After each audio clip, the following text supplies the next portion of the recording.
Something I've noticed about quite wealthy people is that they're really just the same as normal people, just with more money to play with. Some people are a bit flashier by nature, and some people are a bit more refined and subdued. People just like what they like. So here's the affordable watches I see really rich people wearing the most. This won't be the only Casio on the list, but the Casio G-Shock is worn by so many wealthy people, it had to be the starting place. I think for so many people, it's an easy watch to choose. You can wear it to the gym, you can go swimming. It's casual, fun, and there are so many options you will probably find one you quite like. From the watch enthusiast side, I think of Ed Sheeran, John Mayer, and one of my all-time favorite G-Shock wearers, Eminem. The G-Shock just says, I'm fun, active, and I'm not taking it too seriously. It's not trying to impress anyone, even though they are loud and identifiable. It just wants to be enjoyed. I also should say, although we in the watch space consider G-Shock to be a relatively inexpensive purchase, for most people, this is a lot of money to spend on a watch. Like, I remember a time in my life where I really wanted a G-Shock, but spending $100, $150 on something so non-essential was out of the question for me. Next Casio is the F91W. If you know any Casio reference, it is probably this one. I think there are some people who hit a level of money where they don't need to impress anyone anymore. They've made it and sit in that quiet confidence and wear this watch. This is the epitome of not needing to flex. It costs $20, it does its job, it's still very identifiable, but for all the right reasons.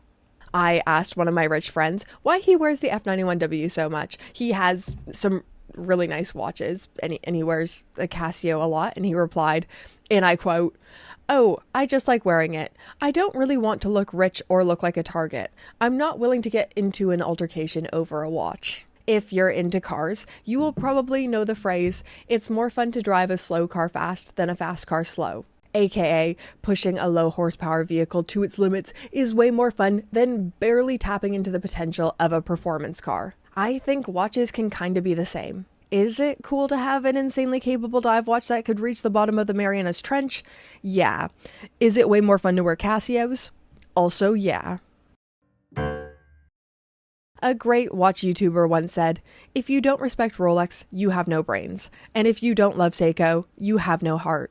That was Your Terrific in his review of the Seiko 5 GMT SSK 005, and it is possibly the perfect sentence. I see a lot of people with deep pockets still wearing Seikos because they are so dang lovable and endlessly charming. Sure, they have a Rolex Submariner, but they still find themselves choosing the SKX. I think for a lot of people, Seiko was their gateway in, it becomes their true north, and they just always find themselves back there. I have a pretty wealthy friend back home in Canada. A Seiko 5 was his first nice watch, and he hasn't felt the need to get anything else.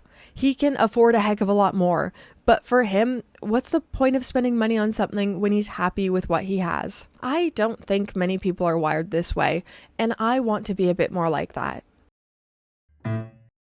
It's easy to forget how big of a deal the Moon Swatch was in the modern landscape of watches. Did Swatch kinda ruin it? Yes, but the concept, excitement, and hype was unlike anything I've seen in the watch space. Yeah, I've seen people get really excited about a new Daytona and pop into their 80s the next day, but like huge lines of people camping out in front of Swatch stores to get a bioceramic Speedmaster. There was this moment in time that was captured by a watch, and it was cool. But this isn't a defense of the Moon Swatch. Every time I'm on holiday, this is the watch I will see fellow tourists wearing the most. It's like what rich people wear to seem fun on the Amalfi Coast. I love seeing these out. Every time I see one, I will talk to the wearer, and I love finding out why people bought the specific one that they have. Spoiler, it's always just liking the color. Speaking of the Amalfi Coast, I'm desperate for a holiday. I'm so pasty white. I need to feel sunshine on my skin again. And this is also why we need to talk about today's fabulous video sponsor, Surfshark. If you follow this channel, you already know Surfshark VPN. They are an app and browser extension that encrypts your online activity, protects your identity, and blocks ads and malware. I use Surfshark every single day for my online privacy and security, but also to access censored content, book trips, like their price discrimination features, to find the best deals on hotels, planes, and rental cars. So by changing your location, you can find lower prices and save you moolah, baby. Then, when you're finally on the Amalfi Coast wearing your moon swatch, you can access your home country streaming platforms to keep up with all your favorite shows. I don't want to explore Italy every day. Some days I want to stay in and watch faulty towers. On a more serious note, Surfshark Alert is one of the most important features that I use. You get alerts whenever your account's emails, passwords, or sensitive information like your address appears in data breaches, ensuring your most important data isn't leaked online. On top of all that, one Surfshark account can be used on unlimited devices, so the whole household is connected. I've said it so many times, I'm gonna say it again. I've been using Surfshark since before they were a channel sponsor. I'll be using them long after, and I can't recommend them enough. If this sounds like something you need in your life, head to surfshark.com/gringa. Use code GRINGA at checkout to get an extra 4 months of Surfshark VPN. Use my link so they know I sent you, and thank you so much to Surfshark for sponsoring this video. I cannot tell you how often I see Mondaine watches on the British railway system. Now, these seem to appeal to a very specific type of rich person in the UK.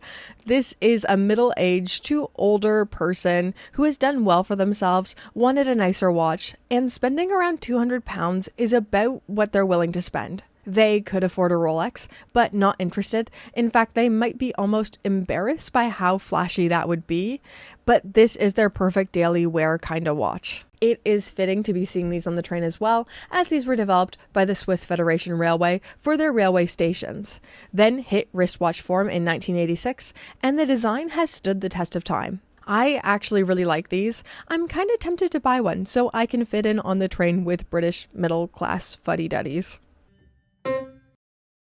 So this is less of a specific watch and more of a style of watch, and there are two examples that have leapt to mind for me. For one, the Swatch Pope Francis wore, and the second is the Casio Tyler the Creator wears. I've got a similar one as well, the reference MQ24BLL, a minimal resin case, very cheap watch. I think it is the same mentality as the F91W. This is when you have nothing to prove, no one to impress, and you just like the simplicity of a watch. This is the purest form of a watch. It just tells you the time on a budget, and I've got a lot of time for it.